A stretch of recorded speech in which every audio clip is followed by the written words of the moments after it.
So I don't know if you recall what life was like before the pandemic. I barely remember it myself these days.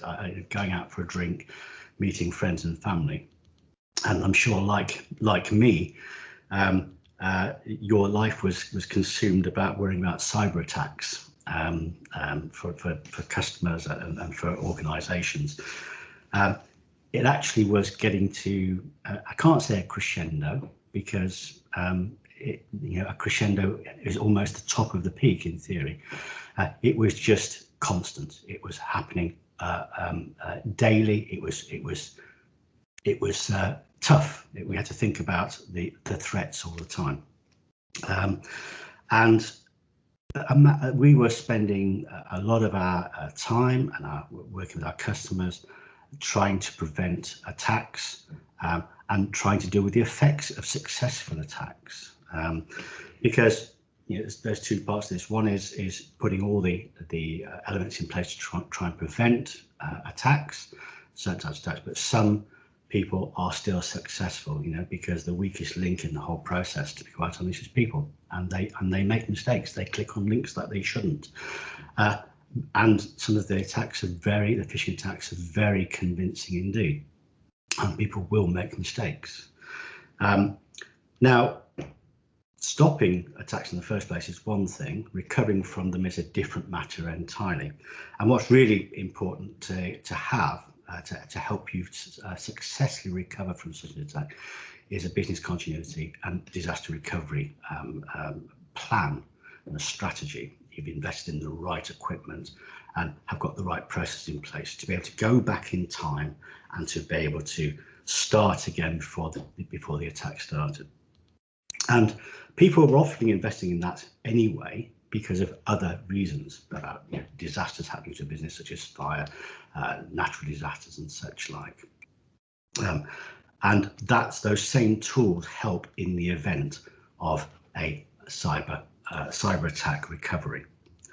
Okay, so our efforts in trying to keep pace with all the effort put in by criminals to compromise businesses was really focused on recovery, and we were only just keeping pace.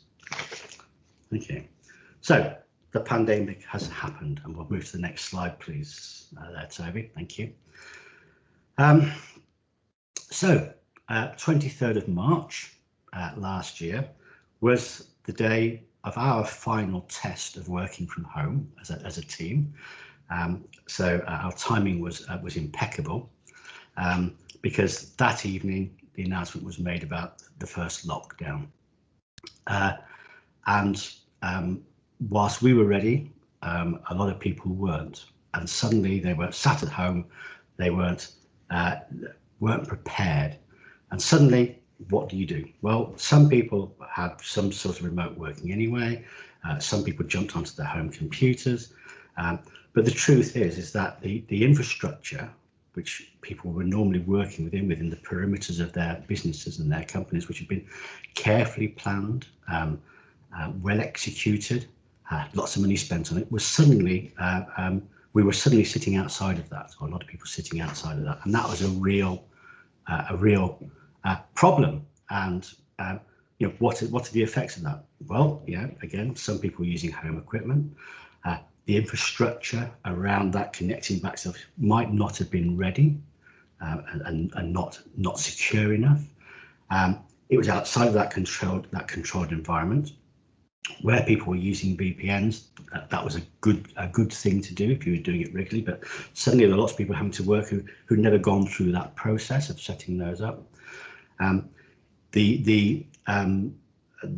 backups that were taking place automatically within the business, within the perimeter of the business, were suddenly no longer connecting, no longer getting that information back. So hard work was in danger of being lost. We were suddenly on our home Wi-Fi networks, which inherently are not necessarily as secure as those in the office that are managed by your team or your provider. And then we had some other oddities going on, that suddenly, you know, there's a computer sitting there, and maybe other members of the family will be coming along and doing a quick search on the internet, or downloading something perhaps which may be dangerous, and you weren't aware of that. Added to that, in an effort to try and make it all work for us, we maybe have gone and got a bit of software off the internet to help us share data, to help us work together better, because in extremis we do these things for all the right reasons, but that may indeed endanger the organisation. And let's face it, you know, everyone was really busy trying to work out how to do business now. It was really tough. You know, we couldn't concentrate and apply the same vigilance as we would normally in the office environment, and that's a really, you know, it's very easy to be compromised when you're busy and you're looking elsewhere. So, what else happened? If you can go on, Toby, that would be great. Okay, communication. You know, when you're in an office and something's happening, you can turn around to a colleague and you can have a quick chat with them. You can run into an office and have a chat with them. Suddenly, a lot of the communication we were having within a business suddenly switched to email or to Teams or things like that. And that in itself, that shift, which was quite seismic at the time, changed the way we communicated with each other. Suddenly, you know, not being able to lean across to somebody but having to send an email was a challenge. It consumed more time, and there was more of it, obviously. So, you know, we normally see 100 emails a day, 150 emails a day. Suddenly that doubled, that tripled, because everybody was trying to communicate with us. Not only people within the organisation, but external organisations too, as they scrabbled to find out how they could operate in this new environment.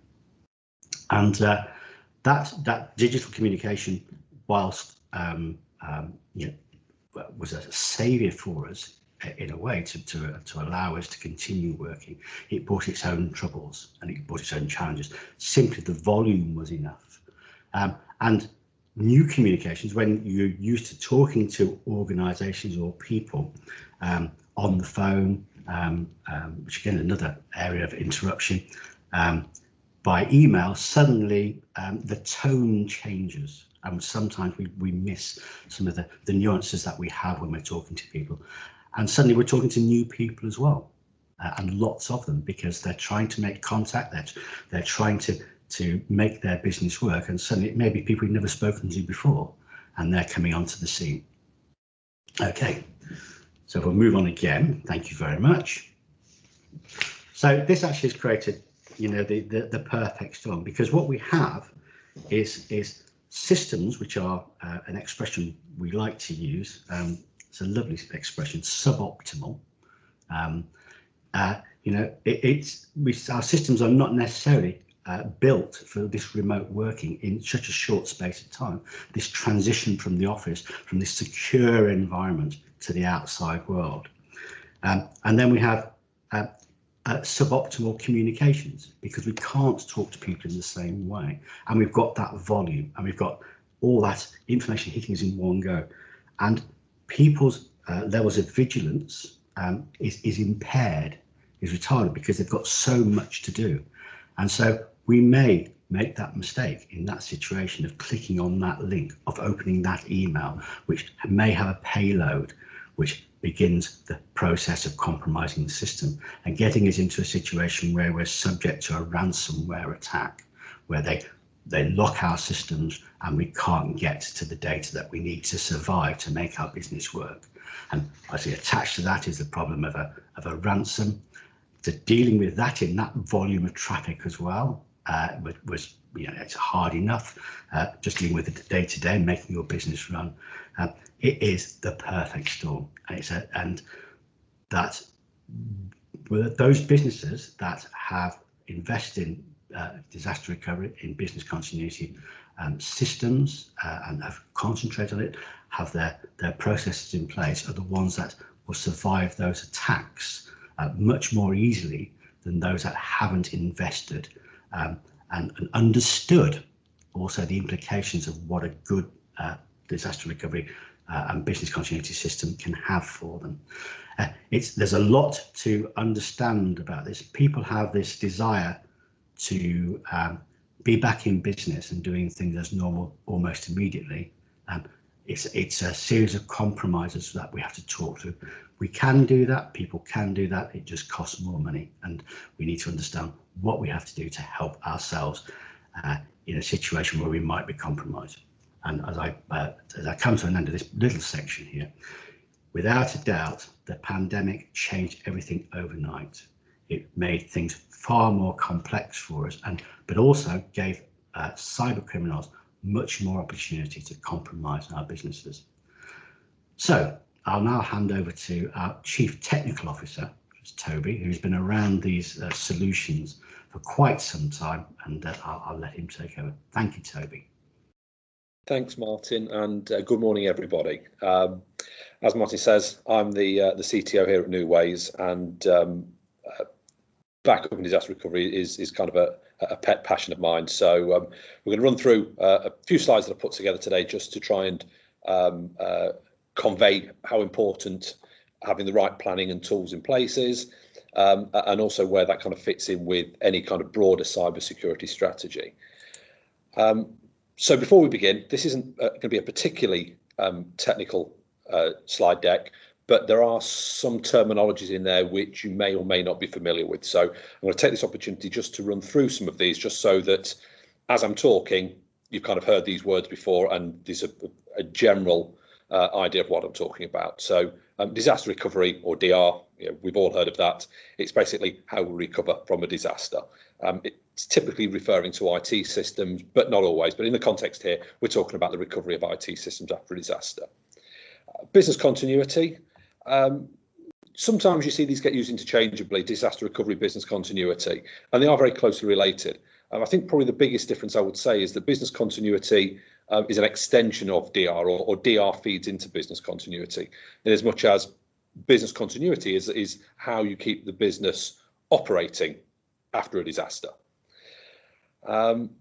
Recovery point objective, recovery time objective, so RPO and RTO. These are key concepts when we talk about disaster recovery planning.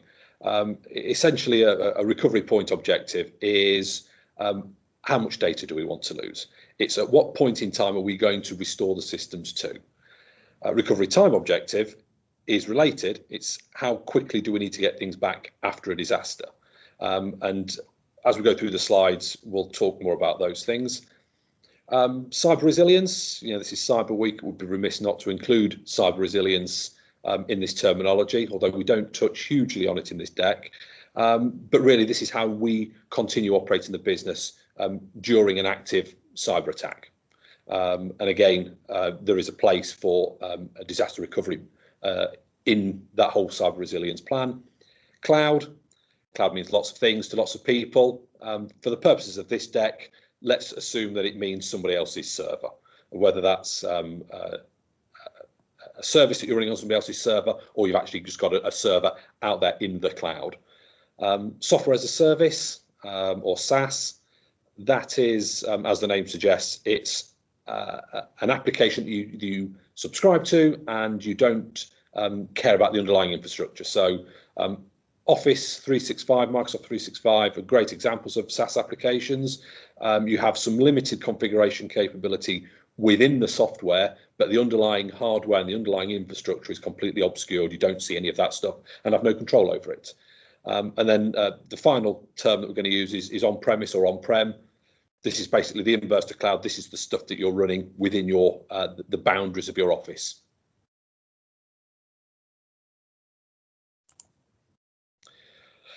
So Martin's already touched a little on this, but we're just going to take a quick look at the cybersecurity landscape as we see it. SMB increasingly targeted, particularly post-pandemic. A lot of that really is because the attitude towards cybersecurity is different to those of large enterprise. So although the rewards for compromising SMB are lower, actually the likelihood of payout is greater. So that's why they're an increasingly targeted and increasingly attractive source of revenue for cyber criminals. Again, Martin touched on this, particularly post-pandemic, there was this huge rush to fill that void of connectivity and that ability to work together, accessing systems. And the problem there is people weren't quite sure how to use this. We saw it, not even particularly sophisticated scams, but as people started working out how to share files when they weren't on the same network, we were seeing email campaigns going around encouraging people to click on a link because I've just shared this file with you, or examples of restricting access to the system. So we saw emails that were going out saying, we've got a new remote access system, please click here to enroll, otherwise you won't be able to log on tomorrow. So creating that sense of urgency, but ultimately what was happening is that the bad guys were trying to phish you there. We saw it almost overnight from the first lockdown. Lots and lots of companies started rolling out Teams and Zoom. Zoom became a household name in the same way that Hoover has become for a vacuum cleaner. We're going to Zoom somebody or we're going to Team somebody. Overnight these entered popular culture, and those in themselves brought risks. We saw early on in the pandemic, Zoom grew exponentially, much faster than they'd expected, and they became a real prime target. And there was lots of issues about calls and meetings being hijacked and interfered with, and they were quick to respond. But this mass adoption at scale and at speed often can sometimes mean the technology, or particularly the security aspect of the technology, is left lagging. Again, saw people adopting 365 in great numbers, partly to take advantage of things like Teams, but partly to address issues with file collaboration, file sharing. And we even saw organisations shifting away from on-premise systems to more cloudy-based systems, so accounting, CRM, other line of business applications, shifting those so that they were accessible to their remote workforce. And the other thing that we saw is, as these number of remote workers increased, so as they moving out from the offices that they're usually based in to working from home on some piece of equipment, which may or may not be a company-owned asset and therefore not under the protection of the network, we saw that creating a risk. You're sat in the office network on your office PC, and you've got the company approved antivirus, and you know that you're being patched, and you're sat behind a firewall that's really well configured, possibly running security services, and they go to home, and it may not be a company computer, so it doesn't have the standard endpoint security stack. They're just sat on their home Wi-Fi, so they're not sat behind a company firewall with all that fancy protection, and that opened up a gap that could and was exploited by cyber criminals. And then the other issue that we found is that traditionally, PCs as part of a company network like to talk to the servers, and when they're disconnected from the servers for any length of time, we can start to get issues. Additionally, computers that are planned to be in the office network perhaps rely on talking to internal resources to gain updates, configuration changes. And these things were not able to happen if you're not connecting to the network. So again, we were seeing things like configuration creep and those sorts of things can create issues. And on-premise systems, were left mostly unattended, where people were leaving the buildings. They weren't coming into the office. That possibly meant that backups weren't being having their drives or tapes changed. It might have meant that faulty hardware, so failed drives, failed power supplies in servers were not being detected. Maybe patching or any other manual processes weren't happening. And again, this creates a vector for a cyber criminal to exploit. So continuing on the theme, this applies pre-pandemic as well as post-pandemic. It's just the scale of it seems to have increased. Business email compromise and ransomware are really the two biggest risks to SMB at the moment. Business email compromise is essentially where your mailbox gets commandeered by a cyber criminal or a nefarious actor for the purpose of material gain. So they will either be interested, in the most cases, they'll be interested in trying to intercept and redirect email communications between yourself and customers or suppliers. So these are examples that are pre-pandemic, but they apply during pandemic as well. We've seen situations and near misses where customers have very almost nearly paid a large invoice to a different bank account because they had an email from somebody they trusted or thought they trusted that told them to do so. Or we've seen it where goods were almost shipped to a different address. And of course, the risk there is that these things can be shipped and diverted to a different location, and then the cyber criminal then takes those goods and sells them on for material gain. Another thing that we are seeing, not every day, but it's very common. It's a very common misconception. Is the whole principle around data security and data sovereignty in the cloud. So people are rushing to use these cloud platforms in the face of having to work remotely. But what we need to understand and appreciate is where that data is being held. Is it held in the UK? Is it held in Europe? Is it held in the US? Is it held somewhere else? How's that data being secured?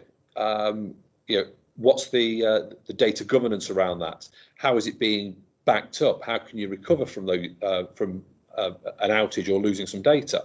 And whose responsibility is it? Lots of people think, well, I've put my emails in the cloud. They're backed up, they're safe, everything's great. And that's not strictly the case. And that's a bit of an issue that we see on a fairly regular basis, and it is a misconception. For example, Microsoft operates something called the shared responsibility model, which basically means that you're responsible for that data. So if you delete it or you have a ransomware attack, Microsoft are not responsible. It's on you to deal with that. And on-premise systems continue to provide challenges for remote workers. Both accessing the systems securely, safely, and reliably, and also making sure that they're kept up to date, secure, that the proper maintenance is being undertaken. We had customers say to us, and we've seen examples of this. They want to remote desktop onto their work PC from a home computer to access the company servers, or they want to use TeamViewer or one of these other remote control applications. And it's really about understanding what that means for the business in terms of risk and how that may or may not expose you to a potential cyber threat further down the line. So we'll touch on the risks that SMBs face. So, we've got cyber threats. It's Cyber Week. Cyber threats definitely come to the top of this list. We've touched on credential compromise. That's a big risk, and that's really what drives these phishing attacks that everyone sees and hears about. Ransomware, again, doesn't seem to be going anywhere. The model seems to be maturing. So for those that are not au fait, ransomware is essentially a practice where all of the data files on a system get encrypted with a decryption key that only the cyber attacker has, and they basically hold you to ransom, say, please pay up and we'll unlock your files.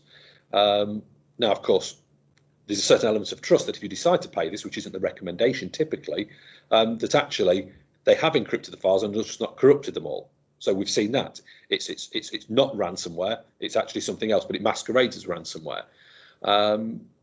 But the effects of a ransomware attack can be devastating. And there's a whole raft of security issues that we can talk around about here.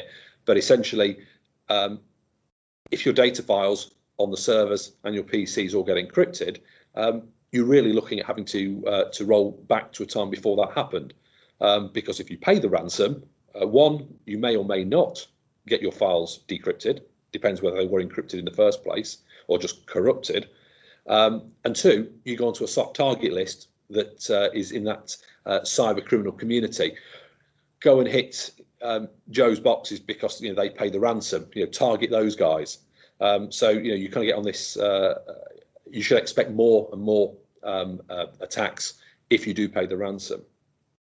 And then data leak, breach and theft. And this is essentially where a cyber criminal gets onto your network and steals your data.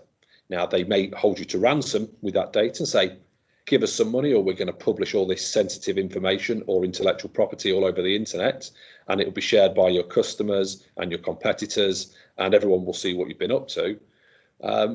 Interestingly, we actually see data theft attacks culminating in ransomware. So what will happen is that data gets stolen, and then afterwards the bad guys drop ransomware on the system to kind of muddy the water and cover their tracks. So whereas the first editions or the first iterations of ransomware actually were about almost like a smash and grab attack, it's increasingly being used as a tactic to mask the presence of other activities that have occurred on the system.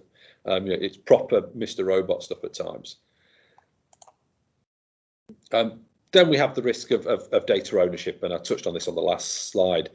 Really understanding where that data is stored and what law enforcement can do in that region. Do you want somebody looking at your emails? Do you want them looking at data that's stored in there just because they cite national security or something like that?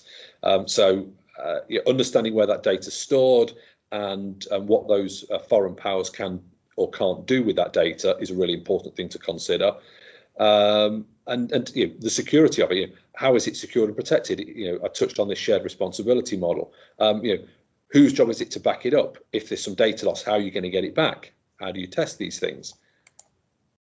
And then the typical things that we think about DR for is physical disasters, flood, fire, theft.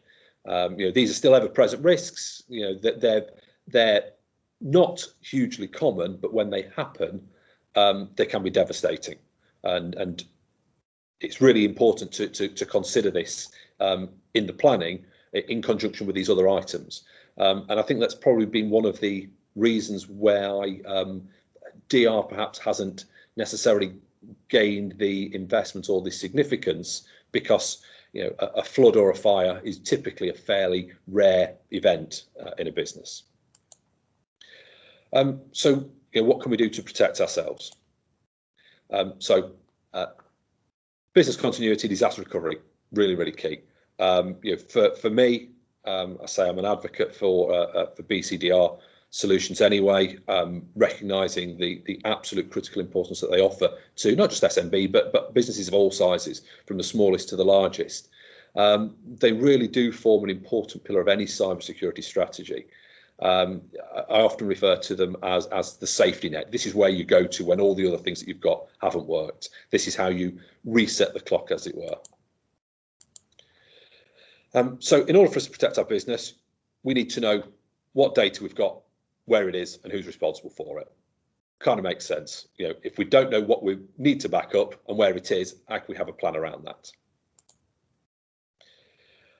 When we back it up, we've got to make sure that we can tolerate any significant outage. So there's little point in backing up your servers to a server that stands right next to the main server, because any disaster that takes the server out is going to take your backups out as well.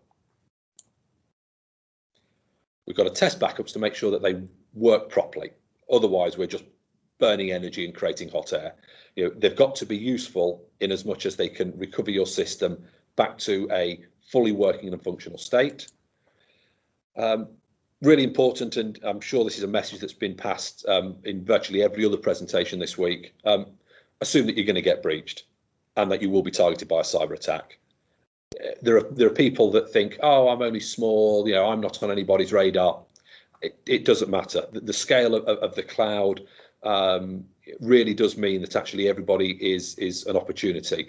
There's a definite downhill decline where there are automated reconnaissance activities that occur, and then maybe you then get selected because you've got certain things exposed or you're using certain systems, and it will funnel down to being quite a targeted attack. But these higher levels, these are still things that we can avoid. And actually, if we get ourselves off the attacker's radars as early as we can, that goes a long way to helping prevent a cyber attack. But as I say, we should assume that it's going to happen at some point. It's not an if, it's going to be a when, and we need to be protected and ready for that. We want to use risk assessment to determine what are our main risks and how we're going to mitigate them. It's outside the scope of this particular slide deck to go into the detail here, but we use risk assessment all the time in business to understand what we need to be doing and how we mitigate against the impact of said risks. And we need to have a plan that outlines what to do when that disaster strikes. It's really important that we thought about this ahead of time. So I'll touch on that data residency and responsibility. So just to make it clear, the server's in your office, you know where the data is residing, and you know who's responsible for it because it's in your office and it's you. Gets a bit woollier when we start talking about SaaS and cloud applications. We need to understand where that data is stored. Now, a lot of cloud providers will default to certain regions and locations, but there are certain SaaS applications that don't give you the choice to decide where you want to store that data. And that's what we need to be careful of and understand what that means for data sovereignty, data protection. The other issue with having data stored in another country, aside from those risks, is actually performance. The further the data gets away from you, the slower things are going to run. As I touched on earlier, the shared responsibility model. It's your data, it's your responsibility. And in the case of most of them, in fact, they will look after the DR aspect from their perspective, i.e. if Dropbox goes offline, or if OneDrive or Teams or SharePoint goes offline, Microsoft will put it back to the point that it went offline. So they look after the platform-wide recoverability, but actually the individual silos of data within that's on you. And Microsoft has some limited tools. I'm calling Microsoft out here because that's the stuff that most people are using.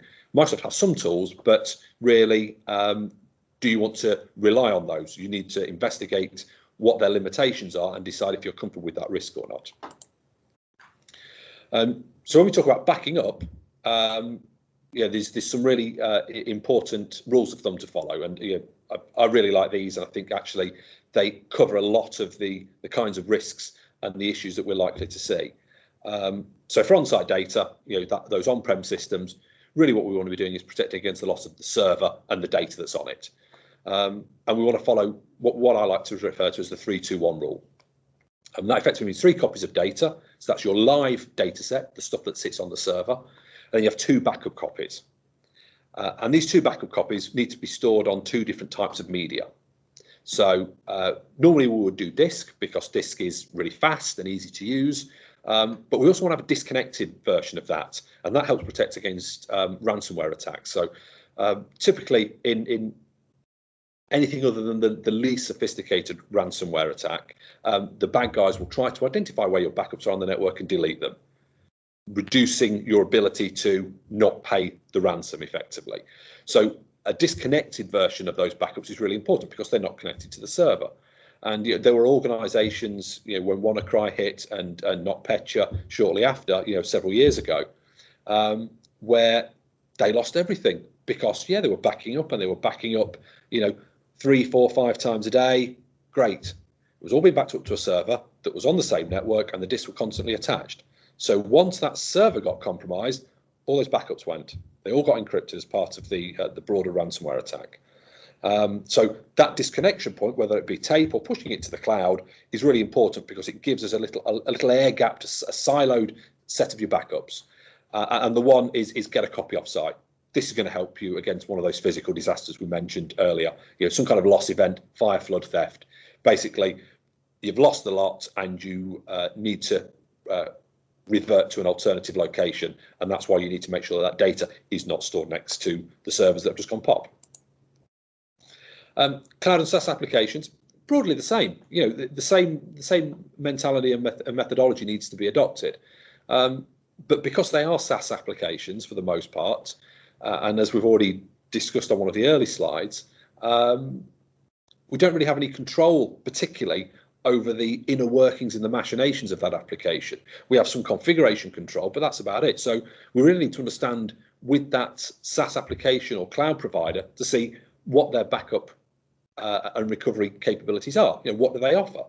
And we'll move on to it in a later slide. But you really want to be backing up several times a day, so that if we have to go back, we're minimising the amount of data that's lost. No end of times do we speak to people and they're doing a backup once a day, and guess what? The server's always going to fail at 5 to 5, and so they lose an entire day's worth of work at best. And so multiple backups helps reduce that. So on the subject of multiple backup points, this touches on really how much data the business is able to or prepared to lose if you have to recover. So, can you tolerate a day's worth of data re-entry? What does that mean for the business? This may vary depending on the nature of the business, the industry that you're in. If you're an organisation that takes hundreds or thousands of orders a day, having to rekey all of those and push those through the system, if you have to run a recovery on that, is going to be a real problem. It might be less of a problem if you run 1 or 2 orders a week. So we have to think about the backup points. So we've deleted some Excel files, but we don't realise until a month away. So if we're only keeping backups for a week, which we've seen some organisations do, how can you cover that eventuality? Or similarly, if you get hit by a ransomware attack, you kind of want to try and restore the data to before that attack occurred. So we need to be thinking about how many backup points we're taking and how long we want to keep them for. And together, that frequency and retention help drive us towards our recovery point objective. How much data are we prepared to lose? And these two factors, how many backup points we're taking and how long we keep them for, helps us arrive at that.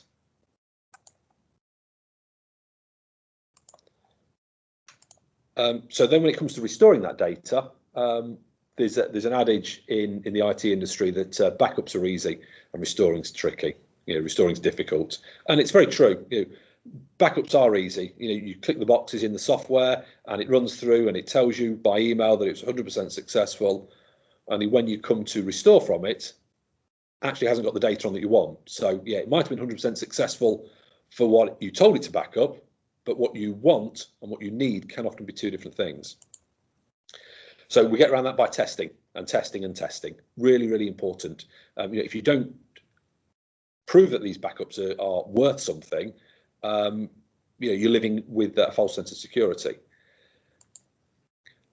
It also helps validate the decisions that you make in the backup planning. Are you backing up all the right things? I've been involved with a DR situation with a company that was struggling with getting data back, and it turned out that actually their backups were missing an important thing. An important file share was missing from the backup because it had been added, a few months ago, and the way they configured the backup didn't automatically pick up any changes, and so therefore it wasn't being backed up. But because they weren't testing it, they didn't know this. It'll also help identify any problematic systems, so systems that don't really want to be restored. Now, we see this a lot with systems that have very convoluted licensing requirements. So, for example, we might have an application that requires a hardware dongle to license the application, or the licensing is tied to the hardware address of the system or some other unique property of that machine that if you restore it to another system, it's going to be unlicensed. So understanding what doesn't restore easily is really, really important because it means we can plan for it and factor that into whatever we do going forward. And all of these things help build the DR plan.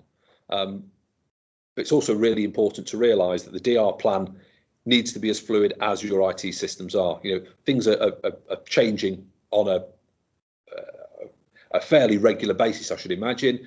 Certainly things are not set in concrete for years at a time, And so it's really important to make sure that when you make any changes to the primary systems, that the DR plan reflects those changes, such as adding extra drives to a server, adding another share, adding another server, adding a new application. A warning in terms of testing, do it in parallel to live systems.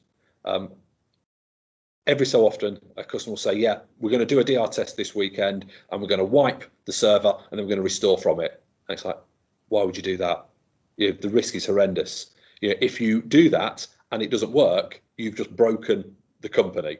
So always test in parallel to live systems. Don't sacrifice, don't burn the bridges. Do it in parallel.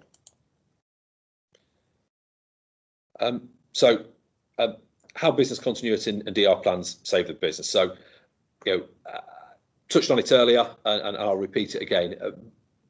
Your DR planning and your business continuity planning really are underpinned by your backup and recovery solution. Really important from a cyber perspective, to think of this as being the last line of defence. It's the safety net that gives you some comfort when your firewall and your email filtering and your web filtering and your antivirus and your secure PC configuration and your end user training, all of those things have somehow let something get through and you've been hit. The DR capability that you've worked on will help with that. And so with that in mind, I've got a few points here, takeaways, whatever you want to call them, just to run through. So kind of like some next steps for everybody. So number one, most important, is map your systems and data. You can't begin this process until you know what you've got and where it is. And for each item, you need to record what's it doing, who uses it, how important is it in relation to all the other systems. What's the impact of that service being down? What's the impact of that service being impacted? So it not necessarily being off, but not working properly. How much data are we talking about? These are all really important things, because until we capture this kind of information, we can't make a judgment call on what we need to do next. It's also an opportunity to consolidate. You've got maybe you've got several file servers because you had one file server and it got full, so you bought another file server and that got full, and you bought another one. Rather than trying to back up 3 servers of varying ages and perhaps varying degrees of security, perhaps due to their age or performance levels, is it an opportunity to actually replace them all with a single file server? When we talk about cloud services, and this can be an issue with the very nature of cloud services, are you using multiple flavors of the same kind of application? So in terms of file sharing, as the example shows here, Dropbox, OneDrive and Google Drive, these are all valid file sharing technologies. Do we need to use them all? Is there a reason for using them all, or can we actually consolidate them? Because what we do then is we reduce, well, we can probably save some money for a start, but from a cyber security perspective, we actually reduce the number of systems that we've got to look after and monitor for nefarious activity. So step number 2, define RPO and RTO. Really, really important. This is not an IT decision. This is a business decision. The business needs to decide how much data they're prepared to lose and how much data they want to get back. And the technology should always support the requirements of the business rather than the technology defining what these should be. And that's a really key point. And so, yeah, so how much data we're prepared to lose and how long can we be without it? And we need to be realistic. Martin said it on his first or second slide. People don't want their systems to be down, they want them back as quickly as possible. But is that really actually what the business needs to survive? And expanding on a point I made earlier, if you're an organisation that relies heavily on business systems and you're transacting, tens, hundreds, thousands of orders a day, your actual recovery requirements might be very different to an organisation that is just using it for basic stock control and is maybe processing 10 orders a week. The requirement to get the system back could be different. And it's never truer here than at any other time. You get what you pay for. The lower you want your RPO and RTO to be, the more it's going to cost to do. It's not exactly a sliding scale either. There's definitely a sweet spot somewhere, but again, it has to be a business decision, because this could be a reasonable investment that needs to be made, and the business needs to be behind it, and the IT and the purchasing needs to support those RPO and RTO business-led decisions. So testing, at the very least, make sure that the backup is useful. It can be used. And the absolute worst time, and I've been there before, the worst time to find out that the backups are not working is when you need them. There's nothing worse than spinning the restore process up and finding that there's some data missing, or there's a server missing, or something like that. These things happen even with the best planning in the world, which is why the testing helps to validate that you're capturing everything. But where this is managed in-house, document the process, so that actually, if the main person is not there, the person that normally looks after backups and restores isn't there, somebody else can do it. There would be nothing worse than having a DR when the main IT guy is on holiday and can't be reached because he's backpacking around the Himalayas or something like that. So, documentation, really important. Doesn't have to be necessarily massively detailed, just enough that highlights where stuff is, how you access it, etc. You want to prove that you can recover the systems in line with the RTO. This will be really important, because the business may have invested a significant sum in this solution. You want to prove to them that the money was well spent. It's also worth noting that during the first few testing phases, we should almost expect it not to go according to plan. And it may sound counterintuitive, but actually during the testing phase, a failure doesn't necessarily indicate a negative outcome. It's actually a learning opportunity, a chance to revise and enhance what we're doing. Remember, this is the time we want to find out that things are not working, not when we've got a disaster. Include your cloud and SaaS services in this planning too. Work out what you're going to do if Office 365, if G Suite are offline, if Dropbox is offline, or you lose data from one of these things. What are you going to do? Test regularly, and mentioned before, this is going to be an iterative, ever-evolving document. It's going to evolve with technology and the needs of the business. Review and optimize. It's part of that consolidation process, but aging systems can be a liability. They can be hard to restore onto, they can be slow to restore onto, and they're more liable to fail. So, if you've got a server that's sat in the office and it's 7 to 10 years old, it's going to break down at some point, and at that point, even if you've got warranty, it might still be difficult to get the parts for it.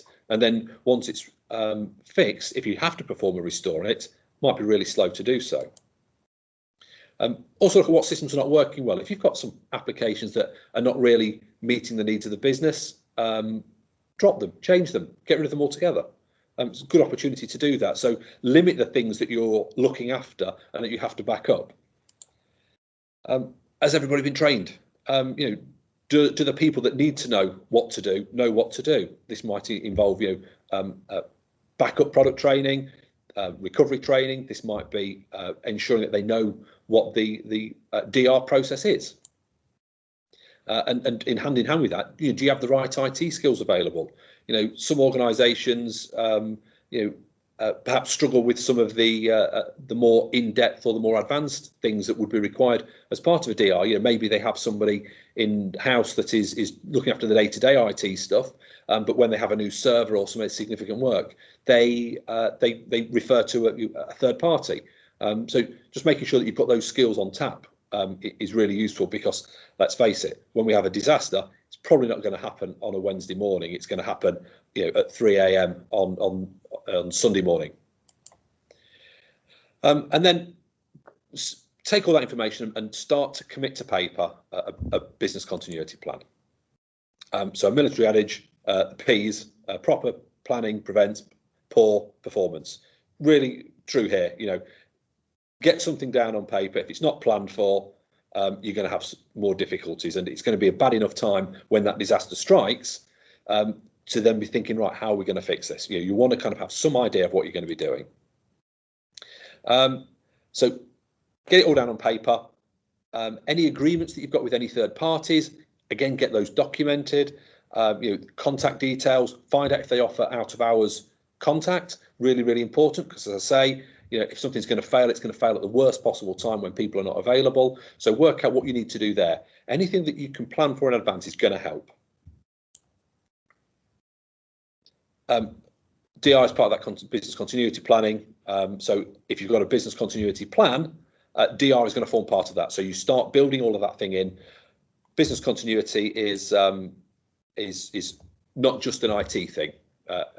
We need to make sure that we're thinking about all of the other things as well, such as office site access, how we communicate with our customers, our suppliers, any publicity that we need to have. If it's a fairly high profile incident, telephony systems. So we need to. It's multidiscipline and multi-departmental, which is why it really is led from the top down within the business. And IT is a factor of it. The IT DR plan is part of that business continuity, but there's all these other things to think about as well.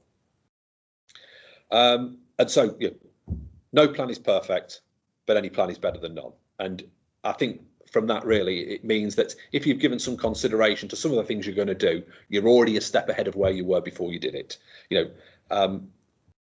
Nothing's going to be perfect, and it may need some work on it as you go through things. But actually, just even recording some of these things here, thinking about the order that things need to be restored in, having documentation on how to recover things, understanding the third parties that you may or may not need to contact in the event of a disaster. Just having all this information in one place, and ideally outside of the systems that we're talking about protecting against going down, is a great idea.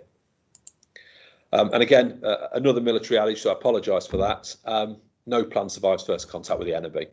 Basically what it means is that no matter how much time and effort you put into it, until you actually undertake it, you're not going to know whether it's any good, and it probably won't be. There'll be something that you've forgotten, that you've missed, or needs to be done in a different order when you actually start coming to do with it. But don't let that dissuade you. But again, don't have that as part necessarily marked down as a negative outcome. It's part of that iterative process. So again, we have the plan, we start working through it, and we do those parallel tests.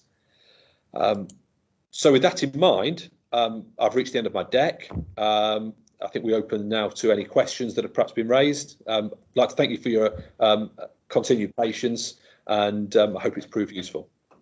Thank you, Toby. Thanks, guys. That was really, really good talk. That was really, really useful. We do have a number of questions that have been asked in the chat. First one from Marcus. What would be the one key thing a business should do to enable a BCDR plan? Well, I'll jump onto that one first. I think the first thing that you need to do is you need to have a good list of what you're backing up. Without that, without knowing what your systems are and what the data they've got and how important they are, I think it's really difficult to move forward from that point. So I would say probably a system inventory, as I noted on one of the points to take away. I think that's a really good place to start. Work out what you've got and where it is. And also, I just add to that is a real understanding of the impact that a lot of those systems would have on your business, because there's no point in putting lots of effort into something which is an archive which you're not going to get access to for a long time, or you haven't used for a long time. But those critical business systems, they're the ones you concentrate on first if they're going to stop you working today. Okay. Brilliant. Thank you. Thank you for that. Next question we have from Lindsay is, how limited are Microsoft's backup tools and capabilities? How would a business know they need a separate BCDR solution? Yeah, so Microsoft do offer some limited recovery capabilities, and in some cases they can be fine. I think the biggest issue with them is that they're very much either time or volume limited. So let's say you get hit by a ransomware attack, and it encrypts all of your files in Teams or in SharePoint or something like that, or it encrypts all of your emails or something of that nature. the actual ability to recover those is limited by volume, and so that can be a problem. Retention is an issue, and Microsoft is constantly changing and evolving these things, so I don't have the precise numbers on what they are, but I think the reality is that there's no guarantee you could go back to a month ago if you have a high rate of change of data in the business. There's no guarantee you can go back to 6 months ago. And restore is really about there's two things. There's these big high-profile disaster recovery events, when everything's gone pear-shaped and we need to get all the stuff back. But there's also the more mundane day-to-day. Oh, I deleted this file. Oh, I've deleted this email. I had this email last week and I can't find it. These are all the less glamorous sides of BCDR. The day-to-day individual item recoveries. And we've all experienced it. Somebody saying, oh, I had this file, at some point in the last year, and it's like, well, how are we supposed to find it? And if we've only got, say, a week's worth of backups to go to, or a month's worth, and we're really limiting the ability to drill down and find that information. So I think really the key thing for me in why you would want to extend the data protection for the 365 platform that Microsoft offers is giving you almost like an SLA'd recoverability, knowing that you can go back to last week or last month and knowing that it's there and that it's independent of Microsoft as well. That's another important thing. Microsoft's network and platforms are inherently exceptionally resilient and reliant, but from time to time they go off. And normally go off, but actually the fleshy body that's driving it has made a mistake. Very rarely is it hardware failure, because Microsoft builds the platforms to be inherently resilient. It's normally human error that causes the problem, either at Microsoft or at your own organisation. And having these things detached from the primary, it's that 3-2-1 rule. It's having it somewhere else, so that if the main source is not there, you've got a chance of getting it back. Great, thank you. Another question from Lindsay. What are your recommendations for backing up mobile data? Mobile data is an interesting one. By that, I guess we are talking about photos and things like that that might be on the device. So again, I'm going to make this quite a Microsoft-centric answer, because I think that's probably the environment that most people are familiar with and will be using. For starters, if you're an Apple user, you can obviously Apple will back up your device to iCloud anyway automatically. So that kind of gives you that ability to restore the system, the device as is, and anything that is stored in the Apple ecosystem. In the Microsoft world, we have the option to store all our photos in OneDrive if we want to. Well, that's a configuration we can make. So they are then not on the handset; they are in OneDrive. All of our emails will be in Exchange Online. They won't be on the device. So when you start leveraging cloud services, you actually take the persistence of data off the physical device because it sits in the cloud. So you would become less and less concerned about it. So I think that's probably, they're the things that I would look at doing. Look at ways of storing the data off the handset would probably be what I would say. At the very least, use the manufacturer's built-in backup capability. It's always a really good thing to do. Really helps when you get a new phone, or if you drop it, and it breaks and you need a new handset. It's a really good way of getting back up to speed. But try and store the data in cloudy services, because they will be inherently more reliable than the single handset in itself. So that would be the best way. It also makes the data multi-device and collaborative.